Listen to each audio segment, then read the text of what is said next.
Welcome to Eureka Street Crypto. This is my anti-professional crypto channel. I'm just a barely sane dude who fell down the cryptocurrency rabbit hole. This channel is my fumbling attempt to communicate myself outside my own head about my journey in the crypto space. It is basically my brain dump. None of this is actual financial advice.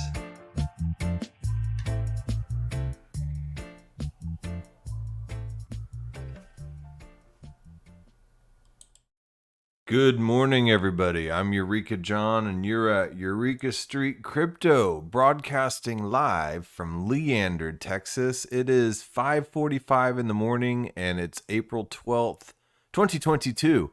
This is episode number 445. It's a Tuesday. And just another episode where I'm talking about crypto.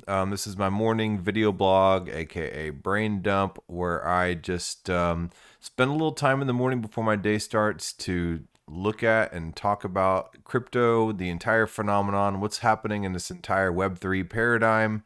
And it's all really interesting to me. So I am going to go ahead and switch over here to this screen to see what's... wrong one. Okay, there. And here's the cat trying to bust open the door over here. Cat, get out. All right, so I don't know why the cat does that. It like opens the door and then it just sits there and then it just walks off and just likes to push open the door.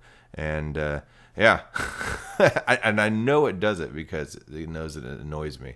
And it's not my cat, by the way. I would have chosen a dog, a golden retriever or something like that. I used to have a Doberman named Tex. It was an awesome dog. He wore a tie too. But Tex lived 12 good long years, and he went away to dog heaven, and I haven't gotten a new dog. So, next dog, I'd like to get a golden retriever. My wife says, no, too much hair, but I don't care, we'll vacuum up the hair. She says she's going to end up being the one vacuuming the hair. I don't think so. I'm pretty good about cleaning up around the house. Oh man. Anyway, domestic disputes. There we go. All right. So let's see here. We have Bitcoin at $40,232.78. Ethereum at $3,025.92.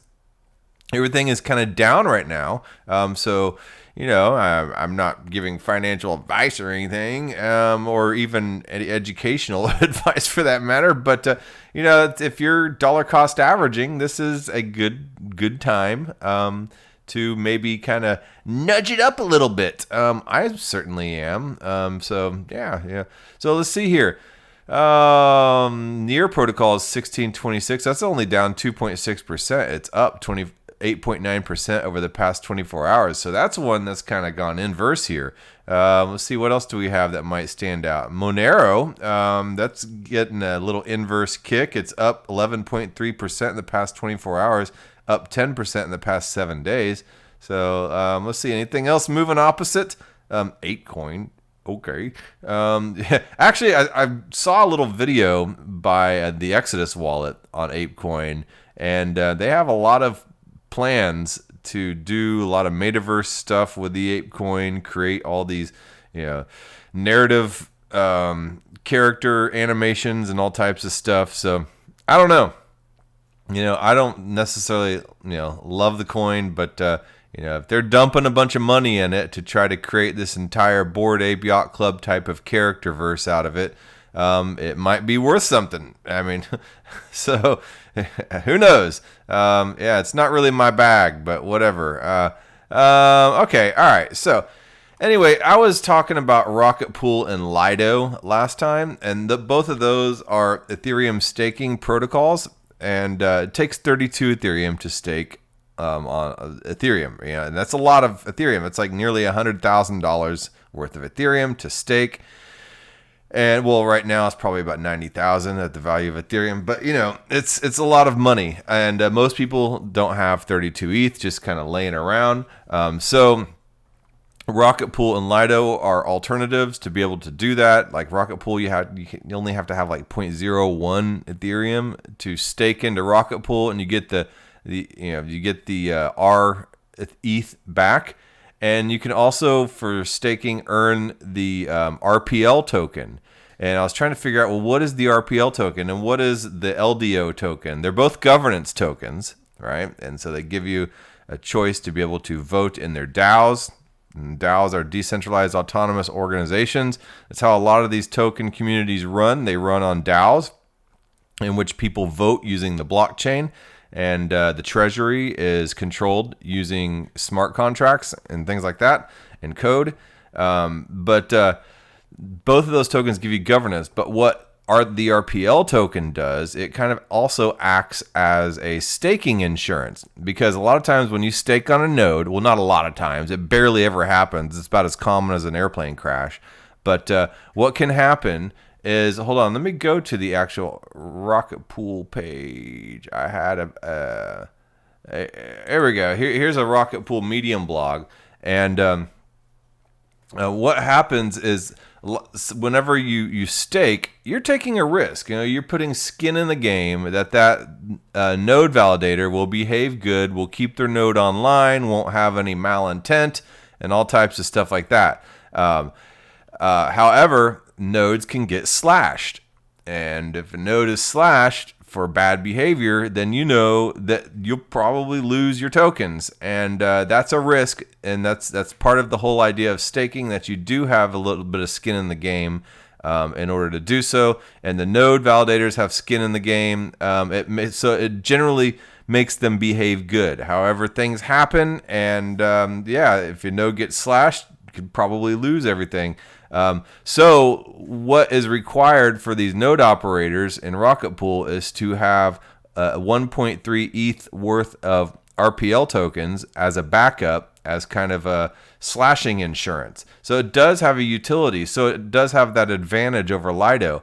All right, let's see here. With the introduction of Rocketpool 3, there includes many months of work dedicated to refining the tokenomics of driving the protocol. A change to the token itself was required.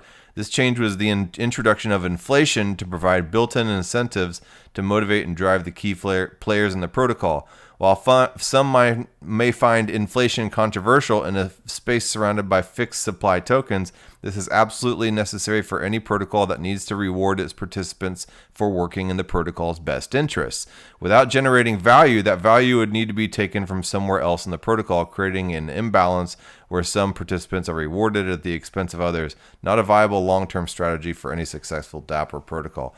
All right, they're talking about inflation there. It doesn't really have anything to do with what we're talking about. So when depositing ETH, node operators must now also deposit a minimum amount of RPL tokens to act as collateral in the case that they incur any of these penalties. Here's the little diagram about node staking here. You have the node, the validator, 16 ETH. You can become a validator on Rocketpool. So you can put down 16 ETH instead of the 32 ETH, and then you can get the other 16 ETH from the pooled Ethereum, from general average people putting in 0.01 Ethereum, all collected together to total the other 16 ETH. So that makes the 32 ETH required to stake on Ethereum. So that's how the 32 ETH is gathered. One person can be the mini pool validator with their 16 ETH, then they gather the other 16 ETH collected from everybody else, and then it creates, they become the validator, and then they earn the RPL token awards, but they also have to put in not only 16 ETH, but the 1.6 ETH worth of RPL tokens to be the validator.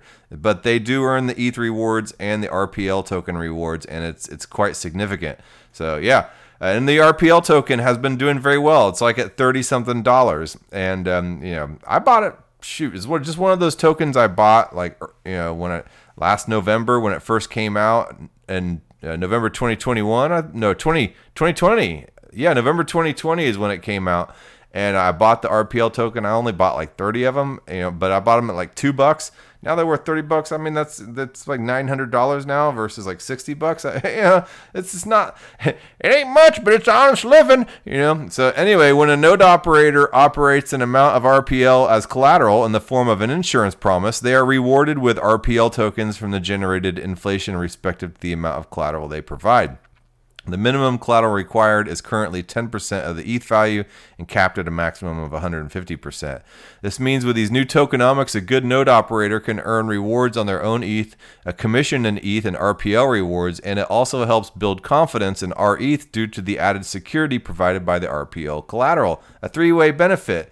All right, so cool, man. And then there's something else in the network called an Oracle node DAO, and I won't go too much into this. But they do use the RPL token as an RPL bond. So it's basically you have to be chosen by the DAO to be an Oracle node validator. So these duties include These duties include reporting validator balances from the beacon chain, RPL ETH ratios, and more. However, Oracle DAO members must be motivated to perform their daily Oracle duties well and be compensated for the daily tasks of reporting validator data on chain to the smart contract. So how do we do this with the new tokenomics? To join this DAO and ensure good behavior, a new member must be invited and post an additional significant RPL bond that acts as a good behavior bond. Should they try to act maliciously, other DAO members can propose to boot them from the DAO and wipe out this bond and require. So there's a lot of skin in the game if you want to be an Oracle DAO. So this puts even more utility for the RPL token. Reporting daily Oracle data can also be expensive, so how do we make their interests align with this position that includes daily expenses? All members are rewarded with a portion of the RPL inflation to cover expenses and to incentivize them to maintain their position in the DAO. Should they act maliciously or just be lazy, they put their paycheck and notable bond position at risk. So yeah, the RPL token has some really great utility. But it's what they call a rebase token. And the Lido token is also a rebase token. And this is where I started getting confused because I don't know what a rebase token is. Although I've used rebase and I've bought rebase tokens, with the Olympus DAO, the Clima DAO, the Hector DAO. These are all all those tokens. What was the Olympus token? It's on the tip of my tongue. But all these tokens are rebase token protocols, and the DeFi 2.0 and all that stuff, protocol own liquidity, and that's getting into a whole other thing. But Lido and Rocketpool are rebase tokens. By the way, too, I looked up Lido on Wikipedia, and it says in British English, a Lido is a public outdoor swimming pool and surrounding facilities, a part of a beach where people can swim, lie in the sun, or participate in water sports. I didn't know that. So Lido is an Italian word for beach, forms the names of places, several seaside towns known for their beaches, such as Lido, probably Lido di Venezia. So anyway, I didn't know that. So it means pool, basically, which makes sense because you're staking your Ether into a pool with a bunch of other people to collectively be able to stake your 32 ETH on the Ethereum blockchain. So that's where the word Lido comes from. I bet you didn't know that, or maybe you did. But anyway, so let's go back to this whole rebasing thing. All right, so what is a rebase token? So Lido is a rebase token. RPL is a rebase token. Olympus is a rebase token. Hector is a rebase token. Clima is a rebase token. Like the whole abracadabra, all that stuff is a rebase token. So a rebase or an Ampleforth is an old rebase token. It's one of one of the original rebase tokens. All right, so we'll get into that in a second. Okay, so a rebase or elastic token is a cryptocurrency whose supply is algorithmically adjusted in order to control its price. Similar to stable coins, rebase tokens are usually pegged to another asset, but instead of using reserves to maintain the peg, rebase tokens automatically burn tokens in circulation or mint new tokens. So it's not really backed by something like the dollar. It burns and mints tokens in order to maintain a peg. So the supply of a rebase token can be highly volatile, but its price tends to remain steady depending on which asset it's tracking. So the code behind every cryptocurrency specifies rules for the coin's supply, meaning all the ways coins can be created, minted, or destroyed, burned. But it is uncommon to design those rules with a specific price in mind. For example, new Bitcoin is created where miners successfully validate recent transactions. There's no other way to create Bitcoin, and there's no way to destroy the coins. Bitcoin is created, well, yeah, I mean, really, the coins aren't destroyed. If you lose the keys to your wallet, those coins are still technically on the chain. They're just lost coins, right? Yeah, they just kind of wander off into the ether world. So there's no other way to create Bitcoin, and there's no way to destroy these coins. A lot of times they have what's called like a dumping wallet. If people want to burn tokens, they will just dump them into this trash wallet, and they'll be lost forever. And where they don't have the keys to it, it's just a random address that nobody has the keys to. So Bitcoin is created in this way to incentivize mining and control the issuance of new tokens entering circulations, but not to control the Bitcoin price. Therefore, Bitcoin isn't a rebase token. Ampleforth is an example of a rebase token. Every 24 hours, the supply of the token is adjusted with the aim of keeping its price close to $1. All right, so they do it from the other side. They adjust the supply of the token to keep its price at $1. If Ample's price rises by more than a few cents, then every wallet that holds Ample is given extra tokens in proportion to its existing holdings. That means everyone still owns the same percentage of all Ample in existence. With more tokens going around, fundamental economic forces will tend to drive its price back down toward the target. On the other hand, when the price falls below a certain threshold, the opposite happens as tokens are proportionately removed from holders' wallets. The point is that each Ample token you own will be worth roughly $1, while the total value of all the Ample tokens you own can still fluctuate wildly. Other tokens like RPL and based money token have aimed to improve on Ample while preserving its core appeal.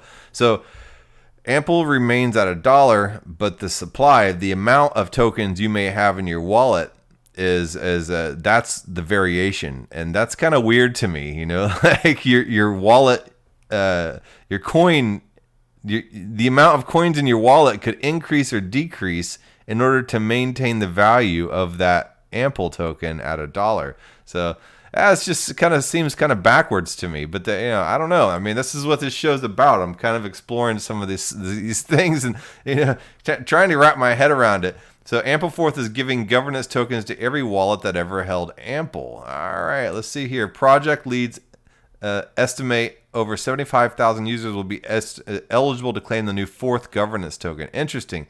So Rebasing cryptocurrency protocol Ampleforth is launching a governance token that all past and present users of price elastic Ample token are able to claim. All right, so Ethereum-based Ampleforth bills itself as the building block for decentralized finance projects that want to do business in a stablecoin-esque crypto. Think of a token with the censorship-resistant attributes of Bitcoin minus the volatility and the relative stability of a Tether minus the dollar reserve, explained Ampleforth CEO Kevin Kuo. While nowhere near as volatile as Bitcoin, hold on, I just wanted to highlight that. Ample, which has no reserves, is hardly as stable as the U.S. dollar. At the press time, the coin was trading around $1.50, up from 86 cents at the beginning of April. The protocol trades price volatility for fluctuations in supply. So when the token climbs too high above the target protocol, the protocol automatically adds units to holders' wallets. This extra supply helps deflate the process. Interesting. Okay, so let's go on to some more stuff here. I wanted to get further into some other ideas about what token rebasing is. Here's another article at juststartinvesting.com. What is token rebasing? All right, so let's see here. You might recognize rebasing from surveys. Surveys use rebasing to omit or exclude unnecessary or ambiguous data from surveys. This form of rebasing is very different from token rebasing. All right, so two concepts might share the same names, but they are two entirely different approaches. In cryptocurrency and in tokenomics, rebasing means adjusting the total supply of a circulating token to meet market demands. What this means is that the total supply of a cryptocurrency token is limitless. Those tokens do exist, but they are far and few. Bitcoin has a total circulating supply, much like Ethereum and Cardano and many other top cryptocurrencies. So let's see here. When a token has no exact supply, it steers investors away from these projects. The reason why is that the reason why that's the case is because of scarcity. With scarcity comes demand. If there is no demand for a token because its supply is limitless, then the price, then chances are the price won't go up. So because of this, rebase tokens are meant for short-term profits. Not only that, rebase tokens and rebase crypto in general is akin to stablecoins, but the concept of stablecoins and rebase tokens is also different. So the whole point of stablecoins is to sit at a constant price of $1. That's not the case with token rebasing. Token rebase adjusts the total supply of a token based on market demand. If the demand for a token is greater, the rebase will increase the supply. If the demand for a token is lower, the rebase will decrease the supply. But does that affect your holdings? All right. Rebase tokens are the latest trend in DeFi. We've already mentioned this sector could be booming, right? And like I talked about with Olympus DAO, Wonderland is the other one I couldn't think about, Klima DAO, and if you go in and you stake your tokens, you'll say like rebase, in 2.5 hours or rebase in 8 hours or whatever, and it has like a little clock ticking down to when the token will rebase, and you'll earn the rebase rewards, right?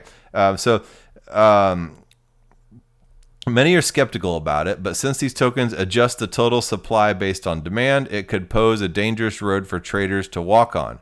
Some of the most popular rebase tokens are Olympus DAO, Wonderland, Redacted Cartel, Klima DAO, and more. And yes, this article was written, when was this written? This was written on January 7th, and this was shortly before all the Abracadabra crash and Olympus started going downhill, and a lot of these rebasing tokens really just started to tank pretty badly right around this time. So, whoever wrote this article called it pretty well. This is Kirill Kusulowski. All right, sorry if I slaughtered your name. All right, so anyway, by looking at a list of these tokens and taking a closer look at their price, you'll see they are far from the dollar mark. Yeah, Olympus DAO got up to like $8,000 something during its like prime. Now it's like down at $100. So yeah, there's a big difference. You'll see that they're far from the dollar mark. This is why they're so different from stablecoins. As a matter of fact, both stablecoins and rebase tokens share price adjustment, but they hope to achieve different things. So how does rebasing work? Let's assume you've bought 100x tokens. 100x tokens, all right? So 100 ohm tokens, right? All right, okay. These tokens are all $1 each. For clarity purposes, in truth, the price will not be $1 and can sometimes go as high as $500. Let's also assume that after buying 100 of these X tokens for $100, the price goes up by 20%. That means your holdings are now $120 with a single rebase token being worth $1.2. But after a rebase, the total supply of that token is decreased by 20%, the same as the percentage of growth. This means that 100 tokens, instead of 100 tokens, you have 120 tokens. So with that, your holdings are also worth $144 instead of 120 tokens. So instead of $120. Okay, so all right. So every time it rebases, it brings it back to the original dollar amount that it wanted to be at, but you get more tokens as a result. So the next time it goes up even more for you because you have more of those tokens. And I think that's kind of how it works. Because like I have stuff, the Geom staked, and I have Klima DAO staked, and it says rebase every 8 hours, and it shows me how much of those tokens I'm going to get every time it's rebased. So every time it's rebased, I collect that little bit of amount of tokens because of what proportional to what I have staked in there. Okay, so judging by this example, you might think buying rebase tokens is a good investment, but what you're forgetting is that you also lose your investment if the price goes down. Yeah, as we've seen. For example, if the price goes down by 20%, you now have 80 tokens instead of 100. The worth of the tokens is also 20% less than the price you bought for. This, in short, is what rebase crypto is. Interesting stuff. So, yeah, that's rebasement. Well, yeah, you decide for yourself if that's something that I bought into the Olympus and I bought into Klima at the top, and Now they've dropped so drastically, it would cost more for me to actually pull out of that and unstake by spending the Ethereum than it's worth. So I'm just keeping them in there and letting them continually rebase until eventually I have enough tokens to where I hopefully will break even at least. Or maybe the price will go up. Maybe Ohm and Klima and all this other stuff will have a resurgence in value, and I'll have weathered through that dip. I don't know, but a lot of people did very badly with Olympus DAO and with Wonderland and with Klima DAO and stuff like that. So if you're one of those people, I'm right there with you. Yep. But it just goes to show, like, I think isn't Luna? They're kind of creating like a rebasing type of system, but they're backing their token also with Bitcoin as a reserve asset to prevent this type of failure that we've seen. And I'm not sure I understand all those mechanics, but I would listen to that new Bankless HQ episode with Jose and Jordy talking about Luna, Terra Luna, and then the whole Luna token and stuff like that, and the UST stablecoin. So a really fascinating episode on Bankless HQ. I think it just came out like a week ago, so I would definitely highly recommend listening to that one. There's also another, in the coding world, there's merging and rebasing. And as you know, we're going through the Ethereum merge pretty soon here. They say end of Q2, probably end up being Q3. But these are terms in coding, and I don't know if you knew this, but so let's see here. Merging versus rebasing. So conceptual overview, the golden rule of rebasing, workflow walkthrough. So, all right, it's the first thing to understand about git rebase is that it solves the same problem as git merge. Both of these commands, so these are git commands in the programming world. So both of these commands are designed to integrate changes from one branch into another branch. They just do it in different ways. So this whole idea of merging, the proof of work and the proof of stake blockchains on the Ethereum is not a new idea. It's something that's been happening in the computer world, and as far as people working in collaborative development projects of merging different branches and code branches into each other. So consider what happens when you start working on a new feature in a dedicated branch and another team member updates the main branch with new commits. This results in a forked history, which should be familiar to anyone who has used Git as a collaboration tool. So you have the two branch right here, and then you have a feature branch. All right, that's a new feature.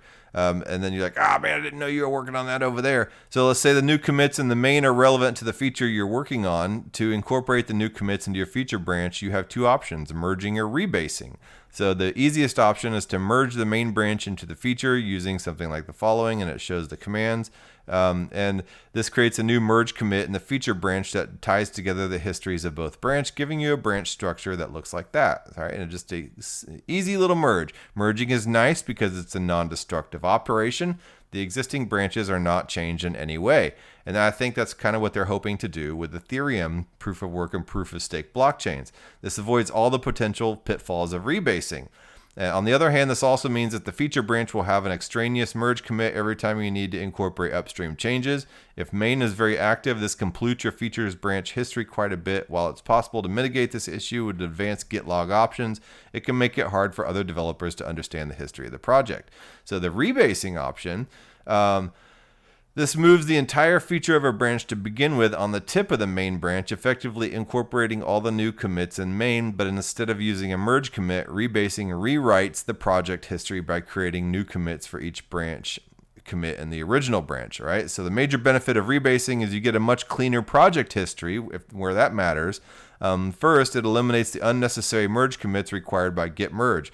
Second, as you can see in the above diagram, rebasing also results in a perfectly linear project history. You can follow the tip of feature all the way to the beginning of the project without any forks. This makes it easier to navigate your project with commands like git log, git bisect, and git k.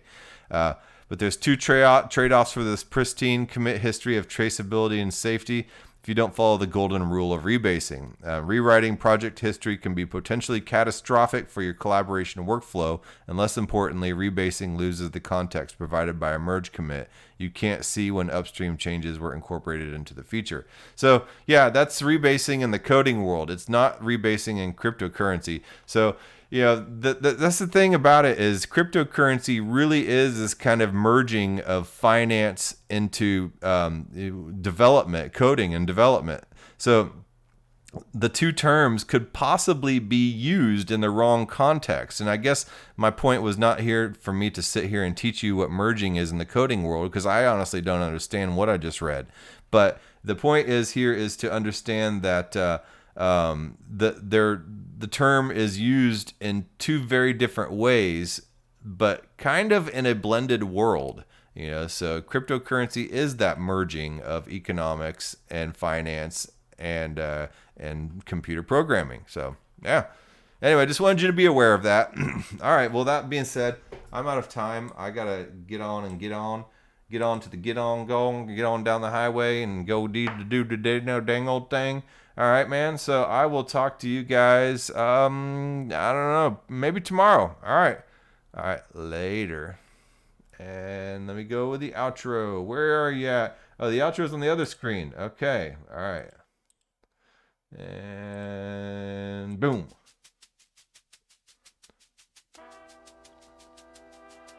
Thank you for making it to the end of this program. If you actually like this content, give a thumbs up.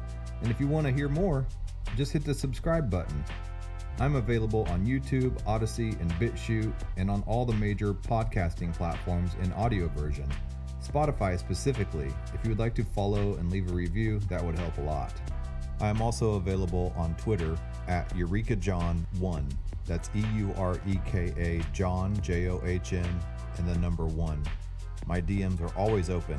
Feel free to shoot me a message. Thanks again.